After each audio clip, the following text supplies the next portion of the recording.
Hello everyone, this is Pooja Sharma from Pooja Sharma classes.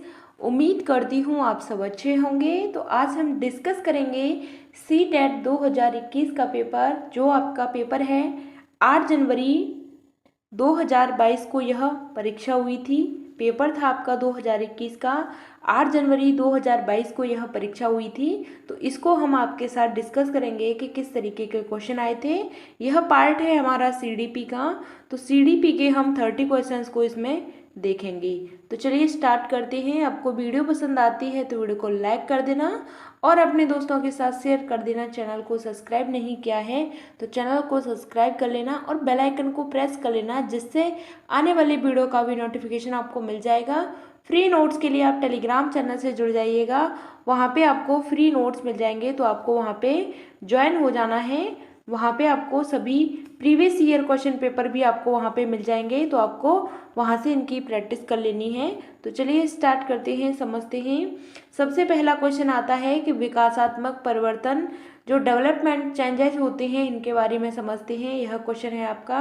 तो option 1 है आपका कि सभी संस्कृतियों के बच्चों में सार्वभौमिक गति से होते हैं, यानी कि बच्चे में जो संस्कृति होती है सभी बच्चों में सार्वभौमिक गति से होते हैं, या फिर मध्य बाल्यकाल तक बहुत तेज गति से होते हैं और फिर रुक जाते हैं।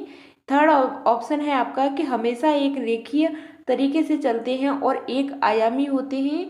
ऑप्शन नंबर 4 है आपका कि वंशानुगत कारकों और पर्यावरणीय प्रभावों की परस्पर प्रक्रिया है। तो आपको इसमें बताना है इसका सही आंसर कि जो विकासात्मक परिवर्तन होता है यह क्या होता है। तो इसका सही आंसर आपको बताना है। तो सभी संस्कृतियों के बच्चों में सार्वभौमिक गति से होता है। तो ऐसा नहीं है, जो विकास होता है सार्वभौमिक गति से होता है। मध्य बाल्यकाल तथा तब तक बहुत तेज गति से होते हैं और फिर बाद में रुक जाता है जो विकास होता है। तो यह भी आपका गलत हो जाता है। विकास रेखीय तरीके से होता है और एक आयामी होता है, यह भी आपका गलत होता है। ऑप्शन नंबर 4 आपका सही आंसर है कि वंशानुगत कारकों पर्यावरणीय प्रभावों की परस्पर क्रिया है। ऑप्शन नंबर 4 आपका राइट आंसर हो जाता है। क्वेश्चन नंबर आपका 2 आता है कि स्थूल गत्यात्मक चालन कौशल का उदाहरण है जब खाली जगह में सूक्ष्म गत्यात्मक कौशल की आवश्यकता होती है। तो आपको इसमें इसका सही आंसर बताना है। तो भागना और चित्र बनाना है, निचोड़ना चलने होता है, या चलना की बात की गई है यानी कि वॉकिंग की बात की गई है, पकड़ना यानी कि चढ़ने की बात की गई है, आड़ी तिरछी रेखाएं बनाना यानी कि ताली बजाने की यहाँ पे बात की गई है। तो आपको इसमें बताना है कि स्थूल गत्यात्मक कौशल क्या होता है और सूक्ष्म गत्यात्मक कौशल क्या होता है। तो इसका आपको सही आंसर बताना है कि स्थूल कौन सा होता है, भागना होता है, चित्र बनाना आपका सूक्ष्म गत्यात्मक होता है, या फिर निचोड़ना आपका स्थूल गत्यात्मक होता है, चलना आपका सूक्ष्म गत्यात्मक होता है, पकड़ना आपका स्थूल होता है, चढ़ना आपका सूक्ष्म गत्यात्मक होता है, आड़ी तिरछी रेखाएं बनाना स्थूल होता है, और ताली बजाना आपका क्या होता है, सूक्ष्म होता है। तो इसका सही आंसर क्या होता है, भागना आपका क्या होता है, स्थूल गत्यात्मक होता है। भागना आपका क्या होता है, स्थूल गत्यात्मक होता है, और चित्र बनाना आपका क्या होता है, सूक्ष्म गत्यात्मक होता है। ऑप्शन नंबर 1 आपका सही आंसर है। स्थूल का मतलब होता है जहाँ पे हमारी बड़ी बड़ी मसल्स हैं वह काम करती हैं, जैसे भागने में हमारी जो पैरों की जो मसल्स हैं वह काम करती हैं, और सूक्ष्म गत्यात्मक में हमारी जो छोटी छोटी मसल्स होती हैं, जैसे हमारी हाथ की उंगली होती हैं, तो यह आपकी क्या हो जाती है, सूक्ष्म गत्यात्मक कौशल के अंतर्गत आती हैं। जैसे हाथ से यानी उंगली से मटर को दबाना, यह आपका किसका उदाहरण हो जाता है, यह आपका सूक्ष्म गत्यात्मक उदाहरण हो जाता है। चित्र बनाना यह आपका सूक्ष्म गत्यात्मक उदाहरण हो जाता है, और भागना आपका स्थूल गत्यात्मक उदाहरण होता है। क्वेश्चन नंबर नेक्स्ट आता है कि इनमें से कौन सी बच्ची मध्य बाल्यावस्था में होगी। तो आपको बताना है।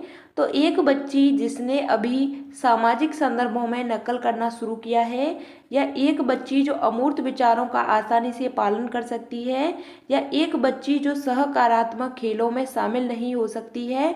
ऑप्शन नंबर 4 है आपका कि एक बच्ची जो तार्किक रूप से तर्क कर सकती है और संरक्षण कर पाती है। तो आपको इसमें इसका सही आंसर बताना है कि बच्ची कौन सी अवस्था में है, मध्य बाल्यावस्था में है। मध्य बाल्यावस्था की एज क्या होती है, तो बच्ची वह है आपकी 6 से 12 वर्ष की अवस्था है। तो इस अवस्था में आपको बताना है, तो बच्ची है वह किसका पालन करेगी, तो इसका सही आंसर है कि एक बच्ची जिसने सामाजिक संदर्भों में नकल करना शुरू किया है, यह आपका गलत हो जाता है। एक बच्ची अमूर्त विचारों का आसानी से पालन कर लेती है, यह बात भी आपकी गलत होती है, क्योंकि अमूर्त विचारों की बात की गई है तो यह आपकी मध्य बाल्यावस्था के अंतर्गत नहीं आती है। एक बच्ची जो सहकारात्मक खेलों में शामिल नहीं हो सकती है, यह भी आपका गलत है। ऑप्शन नंबर 4 आता है आपका कि एक बच्ची जो तार्किक रूप से तर्क कर सकती है और संरक्षण कर पाती है, यह आपका राइट आंसर है। ऑप्शन नंबर 4 आपका सही आंसर हो जाता है, क्योंकि बच्ची है वह 6 से 12 वर्ष की अवस्था में है, तो यह आपकी मध्य बाल्यावस्था कहलाती है। तो इसमें हम बात करते हैं, इसमें बच्ची है वह तर्क करना स्टार्ट कर देती है, क्योंकि जो तार्किक चिंतन करने की, तर्क करने की क्षमता कौन सी अवस्था में आती है, तो यह आपकी मध्य बाल्यावस्था में आती है। 7 से 11 वर्ष की एज के अंतर्गत यह आपकी आ जाती है। ऑप्शन नंबर 4 आपका सही आंसर है। तर्क करने की क्षमता है 7 से 11 वर्ष के अंतर्गत आ जाती है। ऑप्शन नंबर 4 आपका सही आंसर है। क्वेश्चन नंबर आपका नेक्स्ट आता है, आपको कथन दे रखा है और आपको रीजन दे रखा है कि ए में दे रखा है आपको, यानी कथन में दे रखा है कि बच्चे सर्वप्रथम अपने परिवार में व्यवहार के तरीके से सीखते हैं और मूल्यों और जीवन के मानदंडों को जानते हैं। रीजन में आपको दे रखा है परिवार बच्चों के सामाजिकरण का एक द्वितीय अभिकारक है। तो इसमें आपको सही आंसर बताना है कि ए और आर दोनों सही हैं। आर सही व्याख्या करता है ए की, या ए और आर दोनों सही हैं। आर सही व्याख्या नहीं है ए की, ए सही है लेकिन आर गलत है। ऑप्शन नंबर 4 है आपका, ए और आर है वह दोनों गलत हैं। तो इसका सही आंसर आपको बताना है कि बच्चे सर्वप्रथम अपने परिवार में व्यवहार के तरीके से सीखते हैं और मूल्यों और जीवन के मानदंडों को जानते हैं। तो इसका सही आंसर होता है ऑप्शन नंबर, इसमें आपको बताना है कि यह आपका सही होता है या नहीं होता है। तो यह आपका बात सही है कि जीवन के मानदंडों को बच्चे जानते हैं, कहाँ से, अपने परिवार से सीखते हैं। परिवार बच्चों के सामाजिकरण का एक द्वितीय कारक है, तो यह आपका गलत हो जाता है, क्योंकि यह जो कारक है द्वितीय कारक नहीं होता है। परिवार होता है वह आपका क्या होता है, परिवार आपका प्राथमिक होता है। तो जो सामाजिकरण का परिवार होता है यह प्रथम कारक होता है। तो आपका ए सही है और बी गलत हो जाता है। तो ए और आर दोनों सही हैं, यह आपका गलत है। यह भी आपका गलत है, ए सही है और आर गलत है। ऑप्शन नंबर 3 आपका सही आंसर हो जाता है। क्वेश्चन नंबर आपका 5 आता है कि निम्नलिखित में से कौन सा युग्म सही मिलान कीजिए, यानी कि युग्म का आपको सही मिलान करना है। तो शेषवावस्था में बच्चा तर्क को लागू करता है और अनुमान लगाने में सक्षम होता है, या पूर्व संक्रियात्मक अवस्था में बच्चा निगमनात्मक तार्किक सोच प्रारंभ हो जाती है, या मूर्त संक्रियात्मक अवस्था में वर्गीकरण व संरक्षण कर पाता है। ऑप्शन नंबर 4 है आपका कि अमूर्त संक्रियात्मक अवस्था में बच्चा अनुकरण की शुरुआत, कल्पनात्मक खेल करना शुरू कर देता है। तो इसमें आपको इसका सही आंसर बताना है कि सही मिलान आपको इसमें करना है कि शेषवावस्था में बच्चा है तर्क को लागू कर देता है और अनुमान लगाने में सक्षम होता है, तो यह बात आपकी गलत हो जाती है। पूर्व संक्रियात्मक अवस्था में निगमनात्मक तर्क सोच प्रारंभ हो जाती है, कौन सी अवस्था में, पूर्व संक्रियात्मक अवस्था में। तो यह बात आपकी गलत है। कौन सी अवस्था में होती है, तो आपकी यह मूर्त अवस्था में तार्किक करने की सोच आती है। मूर्त संक्रियात्मक अवस्था में बच्चा वर्गीकरण व संरक्षण कर पाता है, तो यह बात आपकी सही है। अमूर्त संक्रियात्मक अवस्था में अनुकरण की शुरुआत, कल्पनात्मक खेल करना शुरू कर देता है, तो यह बात भी आपकी गलत हो जाती है। ऑप्शन नंबर 3 आपका राइट आंसर है कि मूर्त संक्रियात्मक अवस्था में बच्चा है वह वर्गीकरण व संरक्षण कर सकता है। क्वेश्चन नंबर आपका नेक्स्ट आता है कि प्याजे के संज्ञानात्मक विकास के सिद्धांत के अनुसार स्वयं व पर्यावरण के बीच में संतुलन की खोज प्रक्रिया क्या कहलाती है। तो सामान्यीकरण कहलाती है, संगठन कहलाती है, समावेशन कहलाती है या समायोजन कहलाती है? किसके अनुसार बताना है? पियाजे के संज्ञानात्मक विकास के सिद्धांत के अनुसार स्वयं व पर्यावरण के बीच की संतुलन की प्रक्रिया क्या कहलाती है? तो इसका सही आंसर होता है सामान्यीकरण कहलाती है। क्या कहलाती है? सामान्यीकरण कहलाती है। ऑप्शन नंबर 1 आपका सही आंसर है। इसको हम क्या बोलते हैं? इक्विलिब्रेशन बोलते हैं। ऑप्शन नंबर 1 आपका सही आंसर हो जाता है। क्वेश्चन नंबर आपका नेक्स्ट आता है कि निम्नलिखित में से कौन सा कथन लेव वाइगोत्स्की के विचारों के बारे में सही प्रकार से दर्शाता है? किसके बारे में? लेव वाइगोत्स्की के बारे में सही दर्शाता है। तो वाइगोत्स्की ने सुझाव दिया कि बच्चों में बहुत सारी क्षमताएं होती हैं जिनमें वे कार्य शामिल हैं जिन्हें बच्चे सहायता के साथ करते हैं। या फिर वाइगोत्स्की बच्चों को एक कोरा कागज के रूप में देखते हैं। या ऑप्शन नंबर 3 है आपका कि वाइगोत्स्की ने प्रस्तावित किया है कि बच्चे वयस्कों की तुलना में मात्रात्मक रूप से सोचते हैं। या फिर वाइगोत्स्की ने बच्चों की क्षमताओं को बहुत कम आंका है। तो वाइगोत्स्की के बारे में आपको बताना है सही प्रकार से कौन सा कथन सत्य है। तो वाइगोत्स्की के बारे में आपको बताना है। तो इसका सही आंसर क्या होता है? वाइगोत्स्की ने सुझाव दिया है कि बच्चों में बहुत सी क्षमताएं होती हैं जिनमें वे कार्य शामिल होते हैं जिन्हें बच्चे सहायता के साथ करते हैं। तो यह बात आपकी सही हो जाती है। किसके साथ करते हैं? सहायता के अनुसार करते हैं। ऑप्शन नंबर 1 आपका सही हो जाता है। कोरा कागज की बात करते हैं तो यह आपका गलत होता है। वाइगोत्स्की ने प्रस्तावित किया कि वयस्कों में तुलनात्मक मात्रात्मक रूप से कम सोचते हैं, यह भी गलत है। बहुत कम आंका है, यह भी आपका गलत हो जाता है। ऑप्शन नंबर 1 आपका सही आंसर हो जाता है क्योंकि बच्चे की सहायता करने से बच्चा है वह जल्दी सीखता है। ऑप्शन नंबर 1 आपका सही आंसर हो जाता है। क्वेश्चन नंबर नेक्स्ट आता है क्योंकि जो लेव वाइगोत्स्की है यह समाज संस्कृति की बात करते हैं तो इनका सही आंसर है ऑप्शन नंबर 1। एक शिक्षिका किस संरचना का इस्तेमाल करती है जब वह एक बच्ची की जिगसॉ पहेली बनाने में मदद करती है? तो इशारे व संकेतों के माध्यम से। तो इसका सही आंसर आपको बताना है। तो वह स्वतंत्र खोज है या फिर पाठ है या उद्दीपन है या ऑप्शन नंबर 4 है आपका अनुसरण है। तो आपको इसमें इसका सही आंसर बताना है कि एक शिक्षिका किस संरचना का इस्तेमाल करती है जब एक बच्ची की जिगसॉ पहेली बनाने में मदद करती है इशारे व संकेतों के माध्यम से। तो इसका सही आंसर आपका क्या हो जाता है? ऑप्शन नंबर इसका 2 सही है। यह आपका क्या हो जाता है? पाठ हो जाता है। इसको हम क्या बोलते हैं? इसके फोल्डिंग कहते हैं। क्या कहते हैं? इसके फोल्डिंग कहते हैं। ऑप्शन नंबर 2 आपका सही आंसर हो जाता है। क्वेश्चन नंबर आपका नेक्स्ट आता है। आपको कथन दे रखा है कि एक बाल केंद्रित कक्षा व्यवहारवादी होती है और एक कठोर संरचित पाठ्यक्रम का अनुसरण करती है। किसका अनुसरण करती है? कठोर अनुसरण यानी कि कठोर पाठ्यक्रम का अनुसरण करती है। तो यह बात आपको क्या लगती है? गलत लगती है।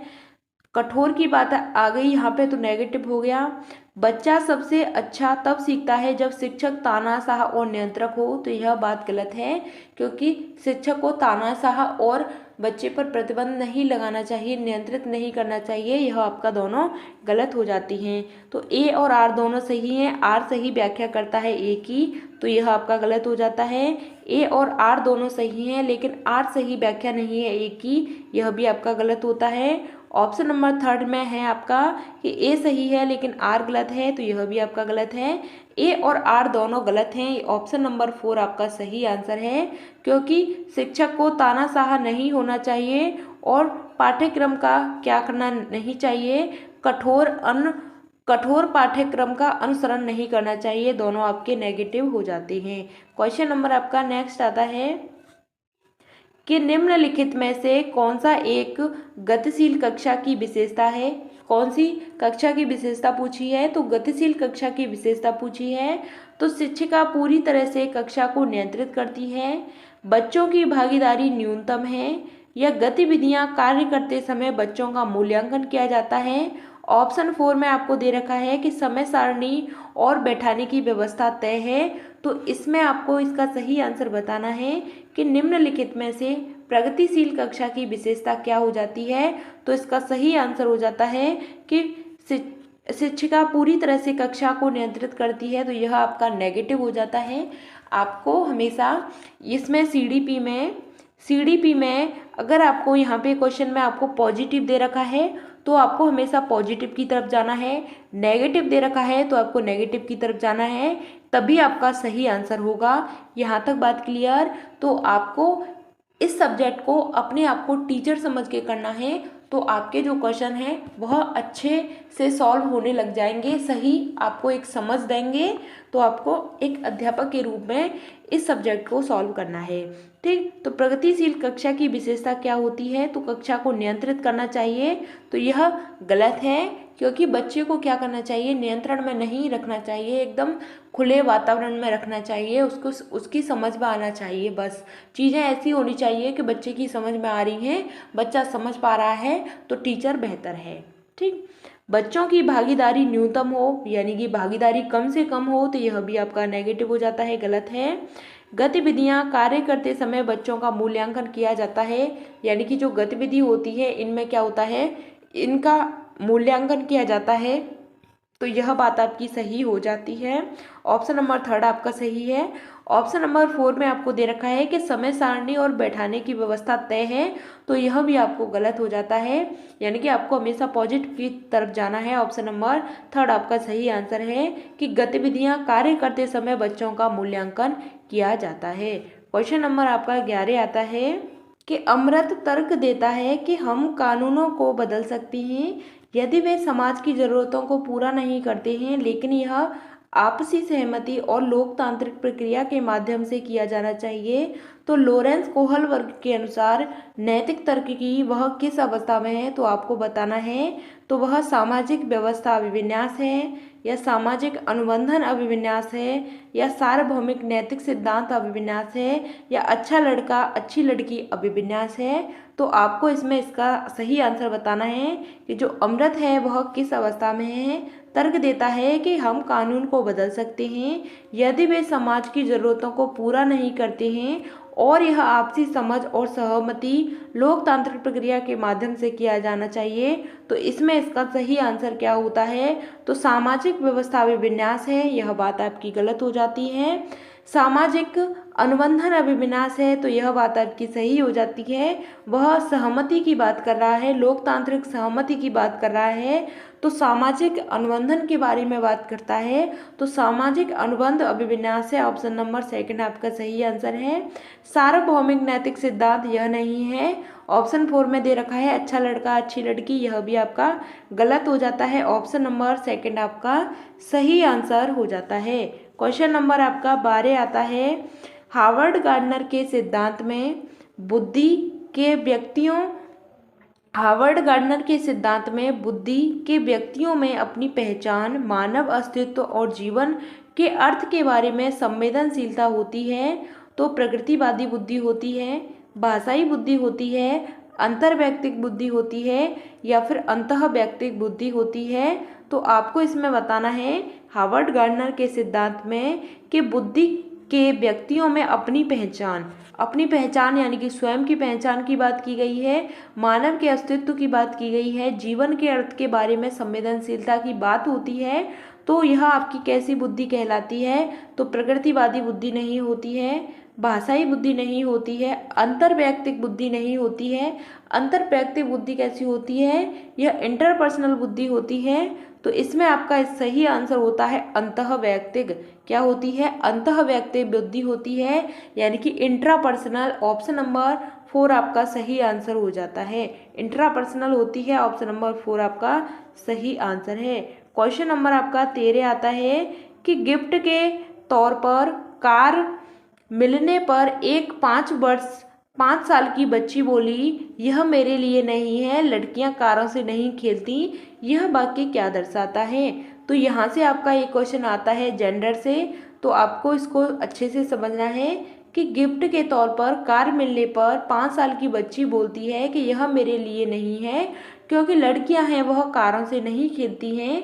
तो यह क्या दर्शाता है? तो जेंडर भूमिका में लचीलापन दर्शाता है, या जेंडर प्रासंगिकता को दर्शाता है, या जेंडर रूढ़िवादिता को दर्शाता है, या जेंडर स्थिरता को दर्शाता है। तो इसका सही आंसर हो जाता है ऑप्शन नंबर थर्ड आपका सही आंसर है। यह जेंडर रूढ़िवादिता को दर्शाता है। किसको दर्शाता है? जेंडर स्टीरियोटाइप को दर्शाता है। ऑप्शन नंबर थर्ड आपका सही आंसर है।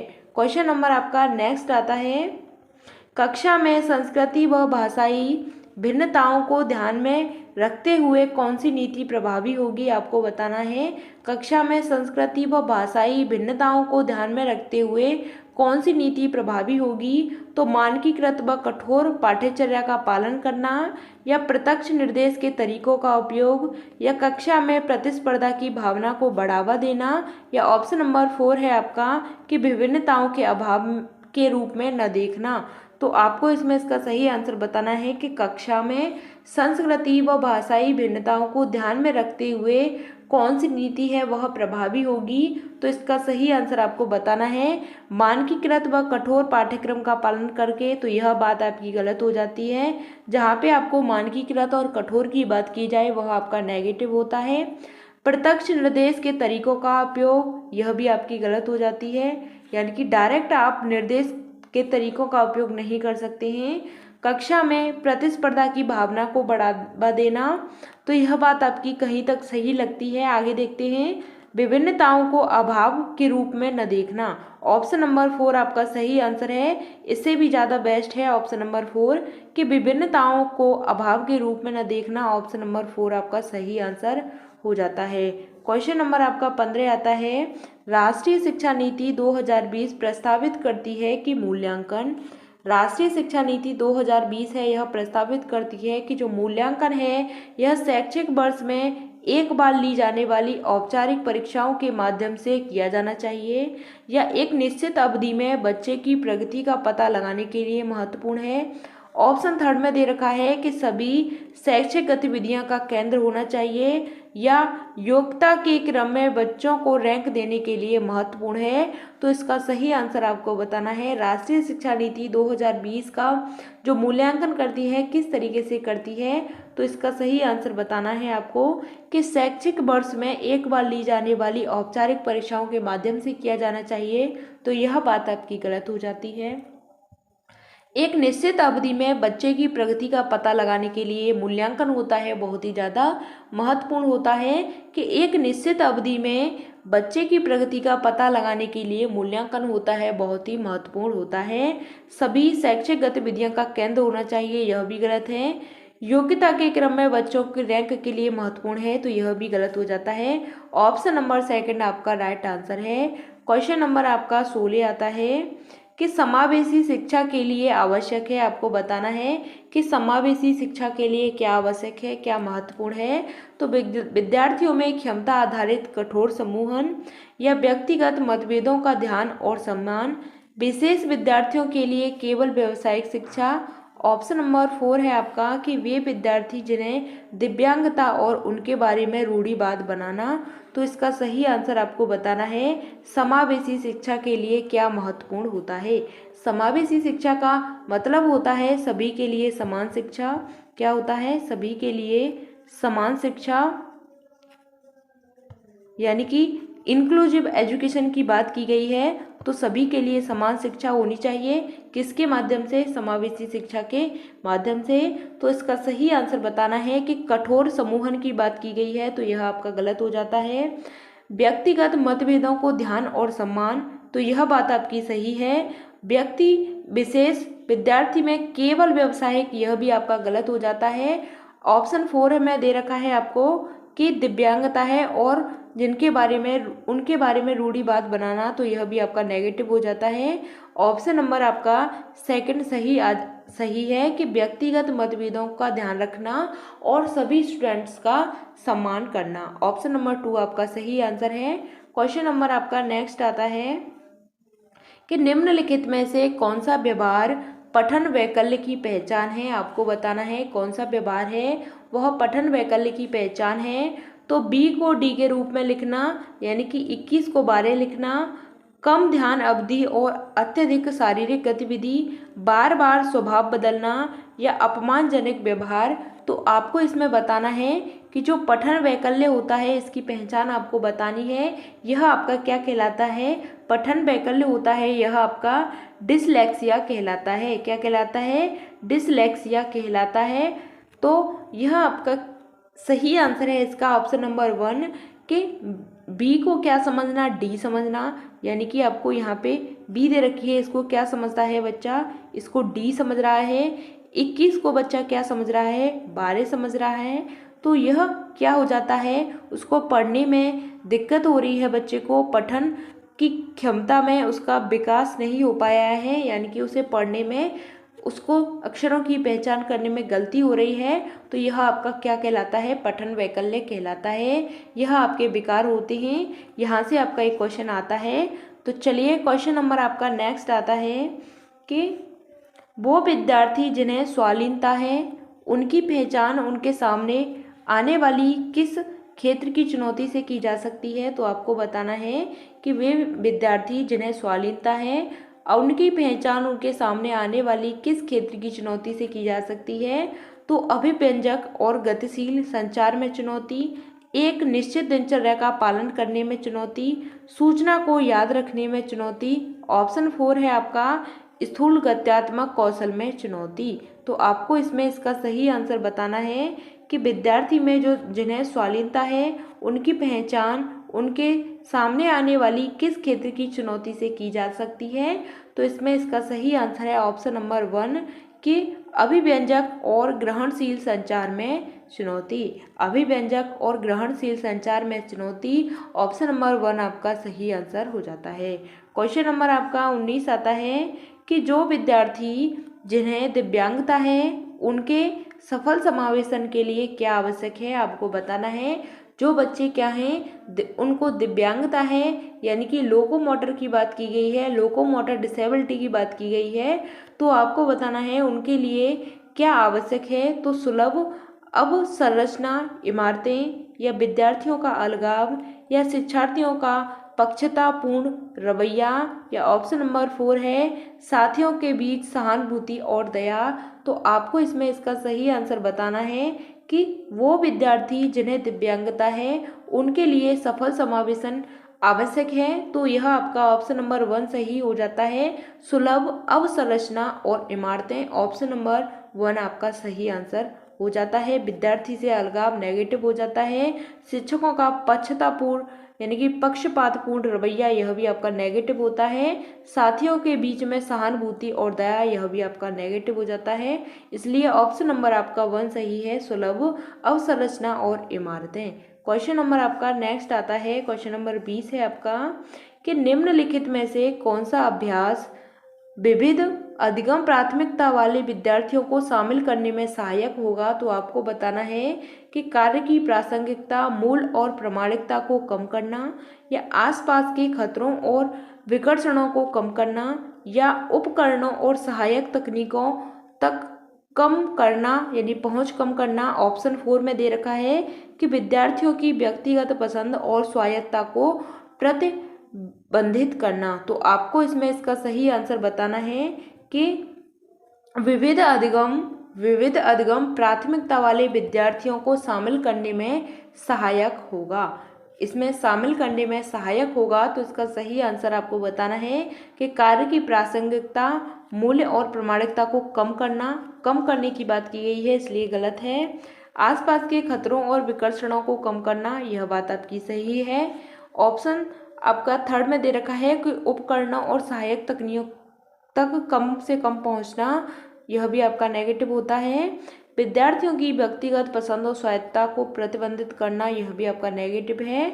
तो आपका इसमें ऑप्शन नंबर 2 सही आंसर हो जाता है कि आसपास के खतरों और विकर्षणों को कम करना, ऑप्शन नंबर 2 आपका सही आंसर है। विविध अधिगम प्राथमिकता वाले विद्यार्थियों को शामिल करने में यह सहायक होगा। क्वेश्चन नंबर आपका नेक्स्ट आता है, क्वेश्चन नंबर 21 है कि किस सिद्धांत पर आधारित कक्ष में विद्यार्थी स्वयं पहल करके व चर्चा में सक्रिय भागीदारी करके सीखते हैं? तो व्यवहारवादी, अनुकरण करके सीखते हैं, या समाजवादी संरचनावादी होते हैं, सामाजिक संरचनावादी, या प्रतिपादक शिक्षण होता है। तो आपको इसमें इसका सही आंसर बताना है कि किस सिद्धांत पर आधारित कक्षा कक्ष में विद्यार्थी स्वयं पहल करके चर्चा में सक्रिय भागीदारिता करके सीखते हैं। तो आपको इसमें इसका सही आंसर बताना है। तो व्यवहारवादी होता है, यह आपका गलत हो जाता है। अनुकरण करके सीखते हैं, यह भी गलत होता है। प्रतिपादक शिक्षण, यह भी गलत होता है। सामाजिक संरचना, ऑप्शन नंबर थर्ड आपका सही आंसर है। सामाजिक संरचनावादी होते हैं, ऑप्शन नंबर थर्ड आपका सही आंसर है, क्योंकि सक्रिय सहभागीदारिता की बात की गई है, पीयर ग्रुप की बात की गई है। तो यह आपकी किसके अंतर्गत आएगी? सामाजिक संरचनावादी के अंतर्गत आएगी। क्वेश्चन नंबर आपका नेक्स्ट आता है, क्वेश्चन नंबर 22 है। सार्थक अधिगम के बारे में बताना है आपको कि मुख्य रूप से ज्ञान को ज्यों का त्यों उत्पन्न करना या तब तक होता है जब तक विषय वस्तु को गैर संदर्भित किया जाता है, या तब तक होता है जब तक सक्रिय रूप से विद्यार्थी के अधिगम को नियंत्रित करते हैं। ऑप्शन 4 में दे रखा है कि विश्लेषण, समालोचनात्मक सोच और समस्या समाधान की प्रक्रिया शामिल है। तो इसमें आपको इसका सही आंसर बताना है कि जो सार्थक अधिगम होता है यह क्या होता है। सार्थक अधिगम क्या होता है? तो ज्यों का त्यों उत्पन्न करना, यह आपका गलत हो जाता है। विषय वस्तु को गैर संदर्भित, यह भी आपका गलत हो जाता है। तब तक होता है सक्रिय रूप से विद्यार्थी अधिगम को नियंत्रित करती हैं, तब तक की बात की गई है, यह आपका नेगेटिव हो जाता है। ऑप्शन नंबर 4 आपका सही आंसर है। इसमें विश्लेषण की बात की गई है, एनालिसिस की बात की गई है, क्रिएटिविटी की बात की गई है, यानी समालोचनात्मक सोच की बात की गई है, समस्या समाधान की प्रक्रियाओं को शामिल करने की बात की गई है। ऑप्शन नंबर 4 आपका सही आंसर हो जाता है। यहाँ तक बात क्लियर। क्वेश्चन नंबर आपका 23 आता है कि राष्ट्रीय शिक्षा नीति 2020 में निम्नलिखित में से किसकी वकालत नहीं की गई है? राष्ट्रीय शिक्षा नीति 2020 में निम्नलिखित में से किसकी वकालत नहीं की गई है?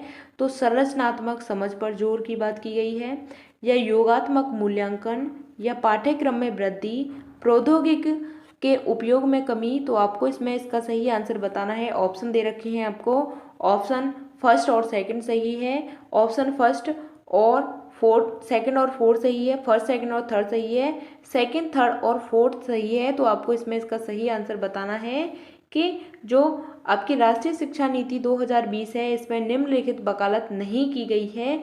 तो इसका सही आंसर है संरचनात्मक समझ पर जोर, इसकी वकालत की गई है। तो यह बात आपकी सही हो जाती है, लेकिन आपसे नहीं पूछा है इसलिए आपका नहीं वाला आपका सही होगा, क्योंकि यह आपका पॉजिटिव है। अगर क्वेश्चन में आपको पॉजिटिव दे रखा है तो आंसर भी आपका पॉजिटिव होगा, क्वेश्चन में आपको नेगेटिव दे रखा है तो आपका आंसर भी नेगेटिव होगा। इस बात को आप नोट करके लिख लेना। तो चलिए, यहाँ पे नहीं की बात की गई है, वकालत नहीं की गई है, तो योगात्मक मूल्यांकन होता है, यह बात आपकी नहीं की गई है। पाठ्यक्रम में वृद्धि की, यह भी बात नहीं की गई है राष्ट्रीय शिक्षा नीति 2020 में। प्रौद्योगिकी के उपयोग में कमी की, इसकी भी कोई बात नहीं की गई है। सेकेंड, थर्ड और फोर्थ आपका सही आंसर हो जाता है। ऑप्शन नंबर सेकंड, थर्ड और फोर्थ आपका राइट आंसर है। यहाँ पे ऑप्शन नंबर 4 आपका सही हो जाता है। क्वेश्चन नंबर आपका नेक्स्ट आता है, क्वेश्चन नंबर 24 है। आगे बढ़ते हैं। निम्नलिखित में से कौन सा युग्म प्रतिक्रिया और लक्ष्य अभिविन्यास का सही मिलाप है? आपको बताना है।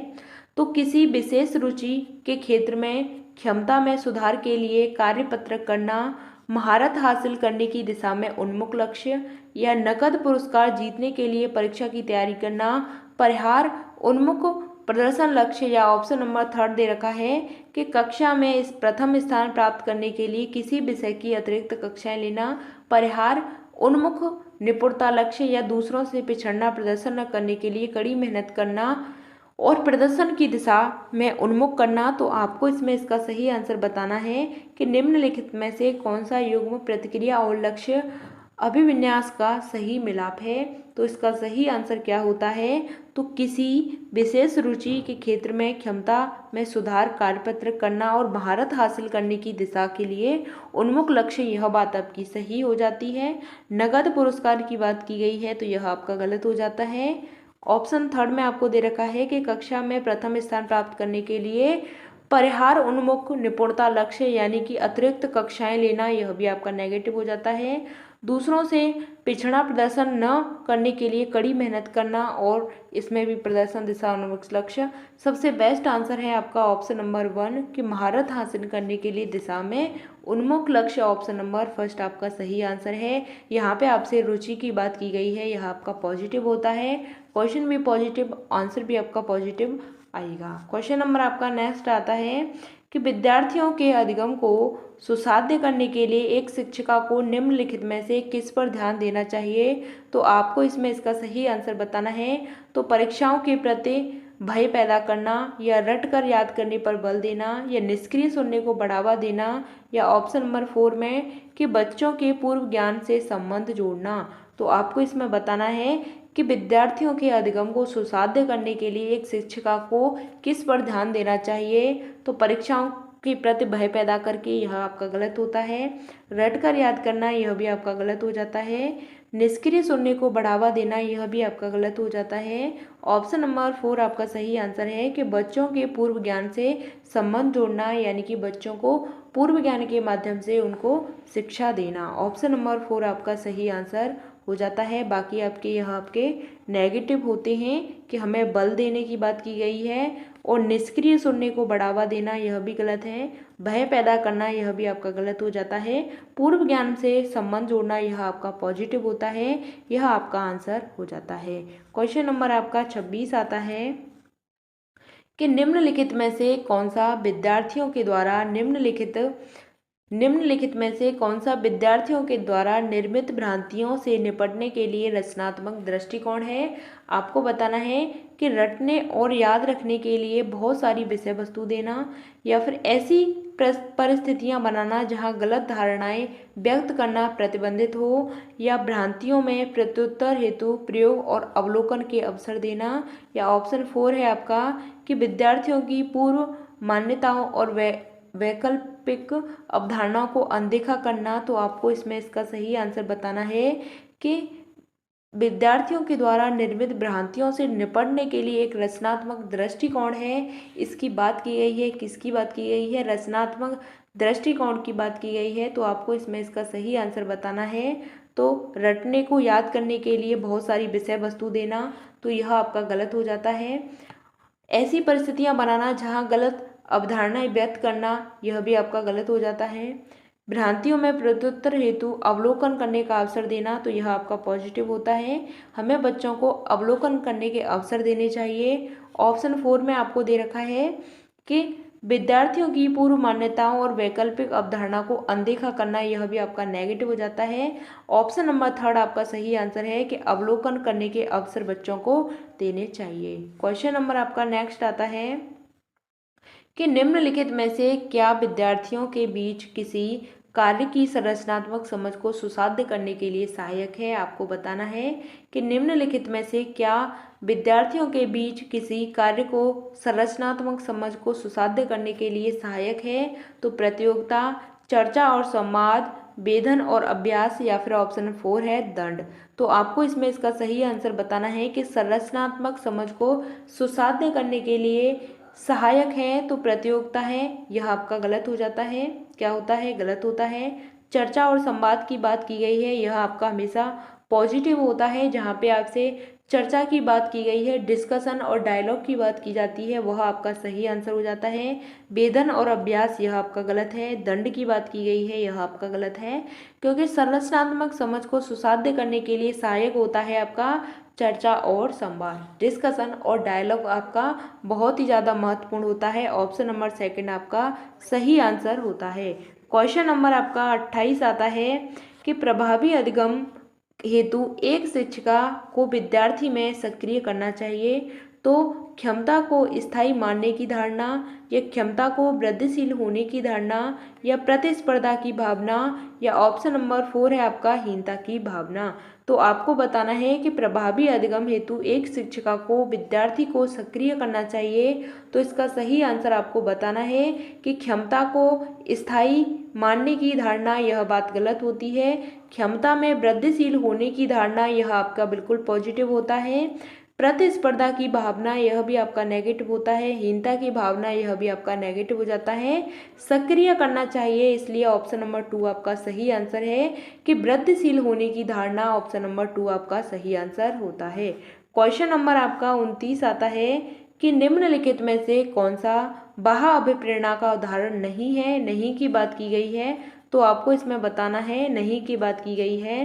तो दंड से बचने के लिए गृह कार्य करना, तो दंड से बचने के लिए गृह कार्य करना या ज्ञान प्राप्त करने के लिए वाद विवाद समूह में शामिल होना, तो इसका सही आंसर आपको बताना है प्रतियोगिता जीतने के लिए शतरंज सीखना या फिर साथियों को प्रभावित करने के लिए नृत्य में भाग लेना। तो इसका सही आंसर आपको बताना है कि बाह्य अभिप्रेरणा का उदाहरण नहीं है। तो बाह्य अभिप्रेरणा का उदाहरण क्या होता है? दंड से बचने के लिए गृह कार्य करना और प्रतियोगिता जीतने के लिए शतरंज सीखना, साथियों को प्रभावित करने नृत्य लेना, यह आपके क्या होते हैं? बाह्य अभिप्रेरणा के उदाहरण होते हैं। तो ऑप्शन नंबर 2 आपका सही आंसर है कि वाद विवाद समूहों में शामिल होना, यह आपका क्या होता है? यह आपका बाह्य अभिप्रेरणा का उदाहरण नहीं होता है। क्वेश्चन नंबर आपका नेक्स्ट आता है, लास्ट क्वेश्चन है आपका, क्वेश्चन नंबर 30 है। तो आपको इसमें यहाँ पे बताना है कि के इस्तेमाल विद्यार्थियों की उपलब्धि में होने की संभावना है। तो प्रासंगिक पाठ्यक्रम या कमी होने की संभावना है, शिक्षार्थी केंद्रित शिक्षा शास्त्र और कमी होने की संभावना है उपलब्धि में, या सामाजिक सहयोग और वृद्धि होने की संभावना है, या सामाजिक बहिष्कार और सुधार की संभावना है। तो आपको इसमें इसका सही आंसर बताना है। हमेशा आपको पॉजिटिव की तरफ जाना है। तो प्रासंगिक पाठ्यक्रम और कमी, यह आपका गलत होता है। शिक्षा शास्त्री शिक्षार्थी केंद्रित शिक्षा शास्त्र, यह आपका नेगेटिव होता है। सामाजिक सहयोग और वृद्धि, यह आपका पॉजिटिव हो जाता है। ऑप्शन 4 में आपका सामाजिक बहिष्कार, यह आपका नेगेटिव हो जाता है। ऑप्शन नंबर 3 आपका सही आंसर है कि सामाजिक सहयोग, यहाँ पे आपका क्या आएगा? सामाजिक सहयोग आएगा, सामाजिक सहयोग आएगा। और आपका यहाँ पे क्या आ जाएगा? वृद्धि आ जाएगी। क्या आ जाएगी? वृद्धि आ जाएगी। सामाजिक सहयोग और वृद्धि होने की संभावना यहाँ पे है। ऑप्शन नंबर इसमें 3 आपका सही आंसर हो जाता है कि सामाजिक सहयोग और वृद्धि। यहाँ तक हमने 30 क्वेश्चंस को कंप्लीट कर लिया है। आपकी समझ में सभी क्वेश्चन आए होंगे, ऐसी मैं उम्मीद करती हूँ।